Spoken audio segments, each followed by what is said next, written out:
Hello everyone, what's up? Concepts in Kabbalah. We're going to talk today about recognition of evil, which is not a very simple term, but that's why we're here, right? To talk about not so simple terms, otherwise it would be simple and nobody needs it. So, look on the bright side, we have a reason to do this lesson. For some reason I have the Facebook on delay. Hopefully everything is okay.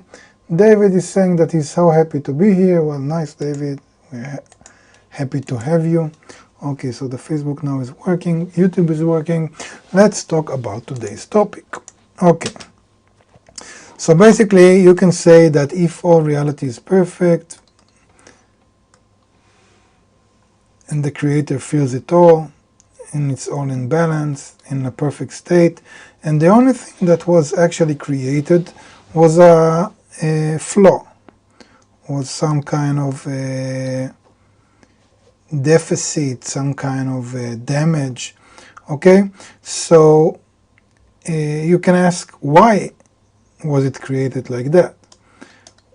Why did something perfect, complete, like the Creator, has created a flaw, a deficit, or what's the point of creating evil, suffering, emptiness, darkness, etc., etc.? So Kabbalists, meaning people who actually attained through their study the laws of nature, and through this attainment they revealed the purpose of every component in nature. They actually say that this flaw, this damage, this what we call in Kabbalah will to receive, or ego, meaning something which stands on its own, not part of the whole system, not part of this integral connection of mutual dependence, but something that actually feels that it's cut out of the system, that it has some kind of self-entity, self-consciousness, and actually sometimes, or in most cases, work as a cancerous cell trying to suck the most out of the system on the account of the system. Do you translate on the account? Meaning, in Hebrew you say al cheshbon. How do you say in English? Let me check this. Google Translate. Let's see if I can translate this phrase, al cheshbon, on account. Yeah?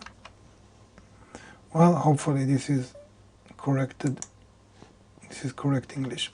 Okay, on account of the system. Okay, so Kabbalists that actually attain all this and reveal all that say that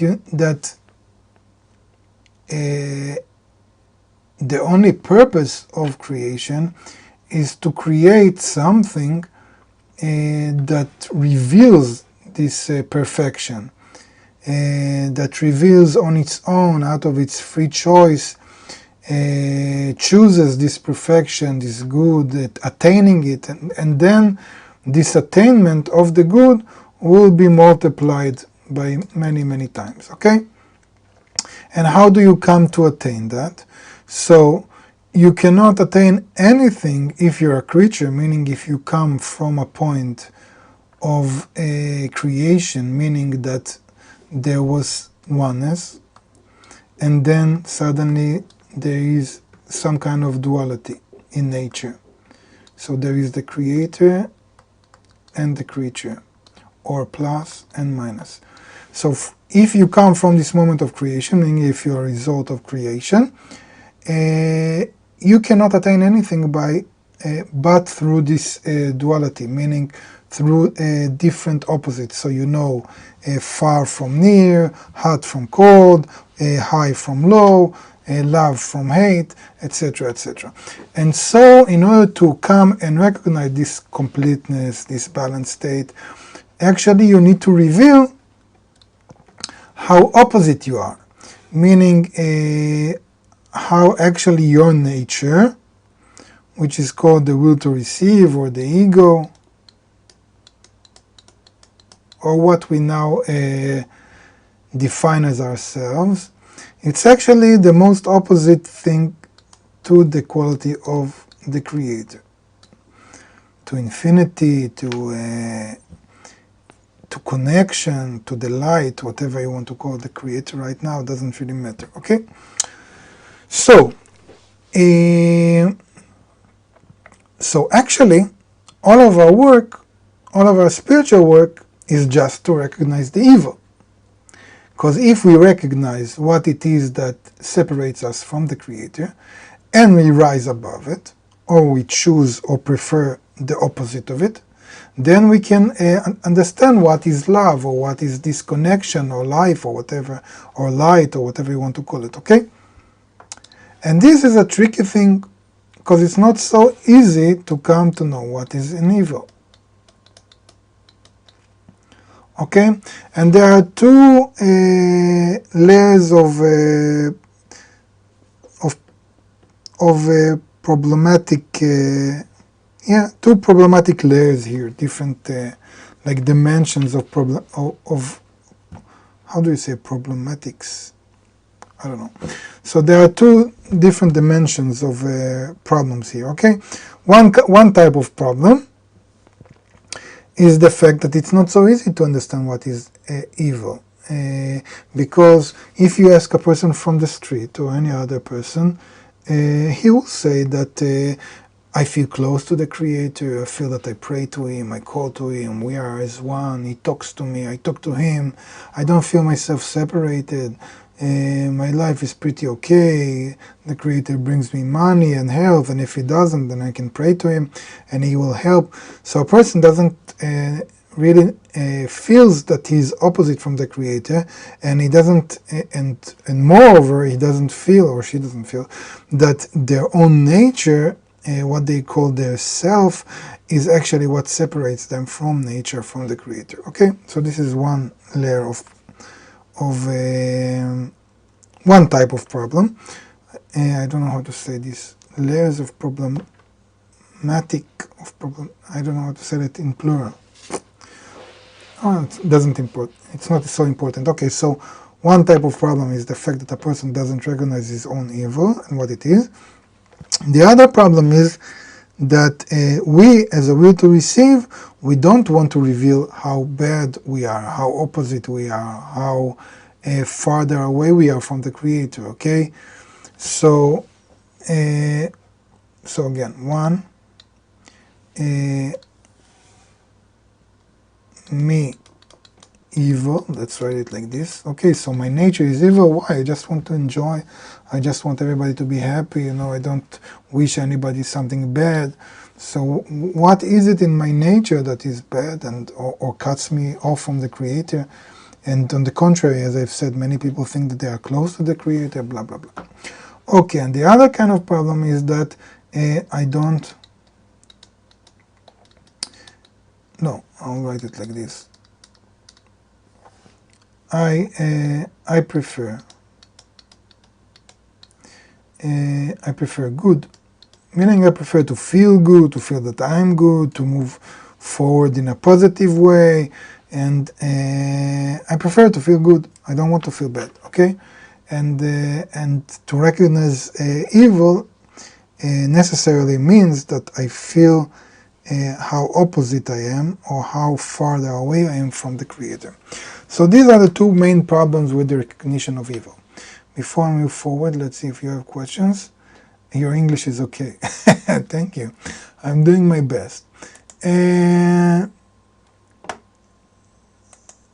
Okay. Sissy, you're on Facebook today.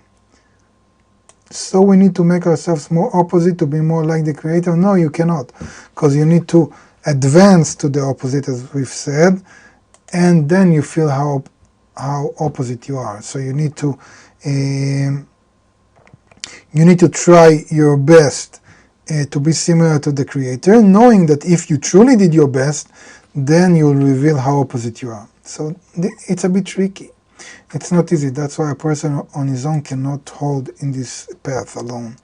So good and evil is like the opposite and negative of everything. Good and evil are defined in Kabbalah, good as coming closer to the Creator, and bad as being pushed away from the Creator. Okay, so more questions? No. Good. So now, what's the point with evil? Why did the creators set up reality in this way? Let me give you this example, okay? I'm sorry, you don't see the drawing. So let's say that I am an optimistic guy. So I was born optimistic. So I see in everything the good side of it. I see the half full, the half full glass of water, or whatever the phrase goes in English, whatever it goes in English. I don't know what's going on today with my English. So, or whatever it is being said in, no, or whatever you say it in English. No, I cannot say this sentence. Interesting. I forgot, I have this blackout. So if you're optimistic, let me try it again. If you're optimistic, you see the good things in life and you look on the half full glass of water, or whatever you call it in English, or however you say it in English, that's what I want to say. Okay? And you see, and you justify everything and justify the creator, and you think that everything is going to be good, etc., etc. Now, if you're a pessimist, then you look on, then you are certain that tomorrow there will gonna be an apocalypse or something bad will happen, and you curse your life and the creator and everything that happened to you in your life. And you blame your parents and your environment and your education and your qualities that you were born with and your circumstances and blah, blah, blah, blah. And you don't take responsibility for everything. Okay. Now, what did the Creator do actually? He actually, if we take this as an example to the will to receive, he actually created all of us as pessimists. And he told us, you know what, now you need to overcome this default state of yours and be an optimist. And you need to be an optimist not because you naturally feel like that, but because you're choosing that, meaning every moment you actually step on your default nature and act completely opposite to it. Okay? And of course that if the basic nature or this quality is very, very strong in a person and actually controls him, he cannot do that. So for that he needs to build this environment that will give him the ability to step on himself every time, on his default nature, and to choose the nature of the creator. Okay, so this environment needs to give him many things. Well, not so many, but let's say it needs to give him the importance,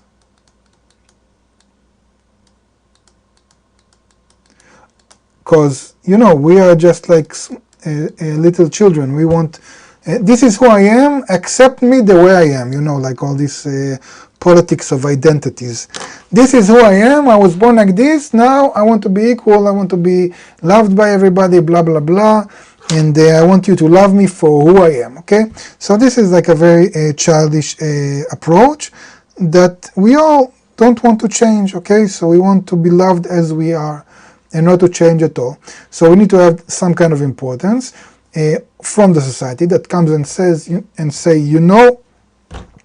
your ego actually hurts you, it causes you all the pain, look on all of human development, it's just all this evolution is actually just a recognition of evil, how we try to become happy on the individual level or the collective level in different forms, different types. We tried all these things through history and we couldn't.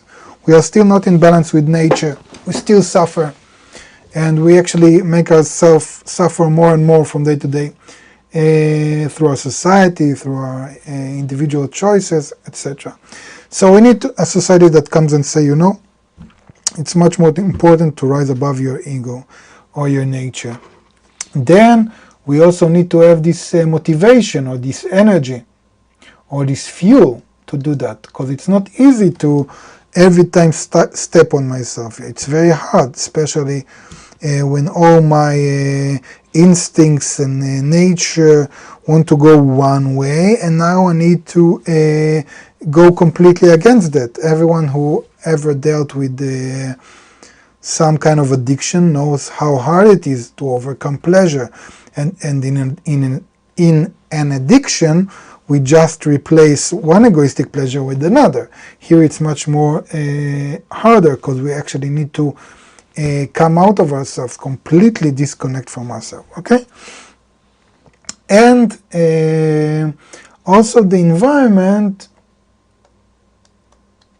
needs to give me some kind of feedback, to be like a mirror, to show me if I'm advancing or not, because I don't have any other measurement, and many other things. Okay, so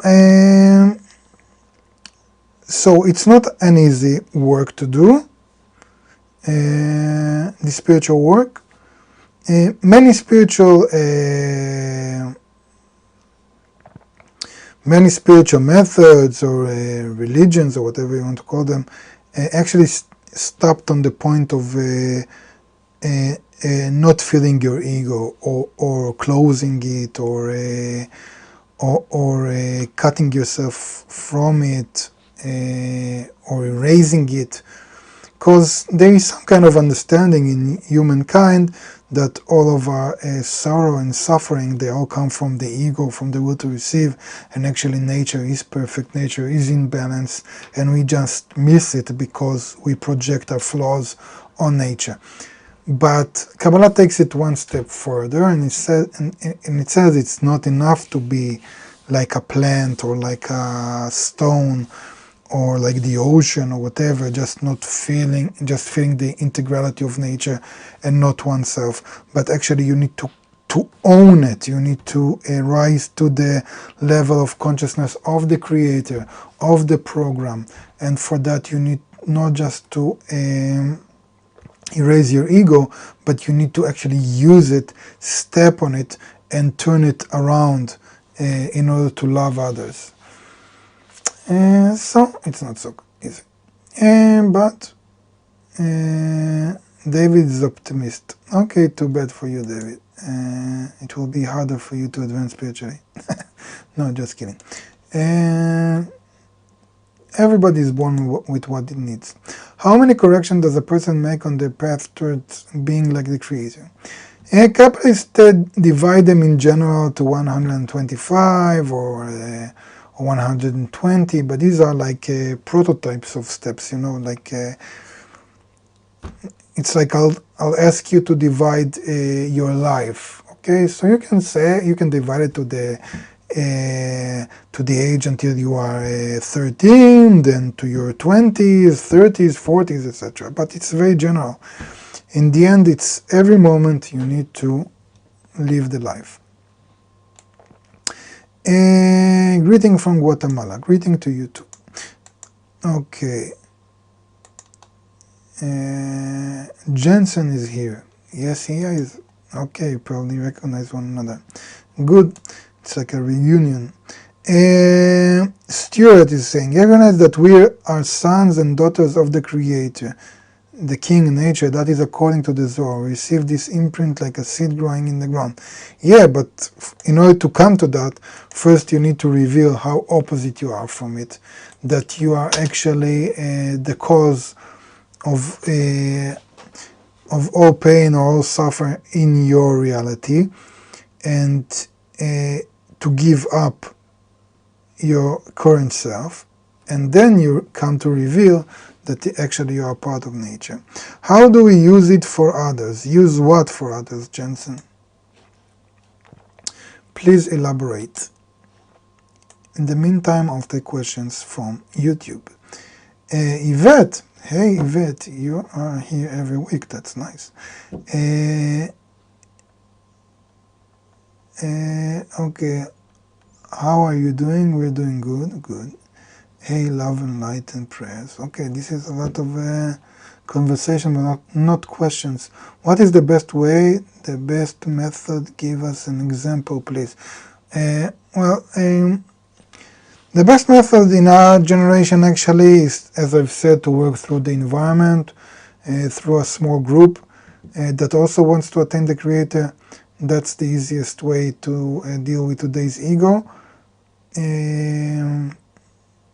Yeah, that's the easiest way. Yvette is asking, would we be aware of our own spiritual corrections? Yes, you will be, because every correction is a correction, meaning that you recognize something as broken, okay? This is what we've said about the recognition of evil. So you need to reveal all the broken parts in the machine, all the problems, and then when you correct it, think about any machine or puzzle or Lego or whatever you ever built, or relationships, doesn't matter. When you correct it, you know you corrected it because you recognized before what was broken and you actually fixed it. And if I can find a group, what then? Well, you can try alone. It's much harder and much more complicated. But why can't you find a group? You can just I don't know if you're studying on KBU or if you did the free online Kabbalah course. You have in the link below in the description. But if you go there, you'll have a group eventually, because it's part of the process of the studying. How do we use it for others? The ego, Jensen is asking. We can use the ego for others only to the extent in which we completely nullify it, and then we start to open it up for the others, meaning that we're like cutting a part of our will to receive and use it to connect with others. What does it mean?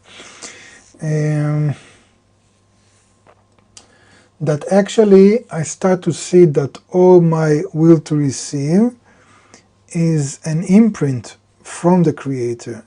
It's actually the desires of others, because there are no others. Others are just a projection of my internal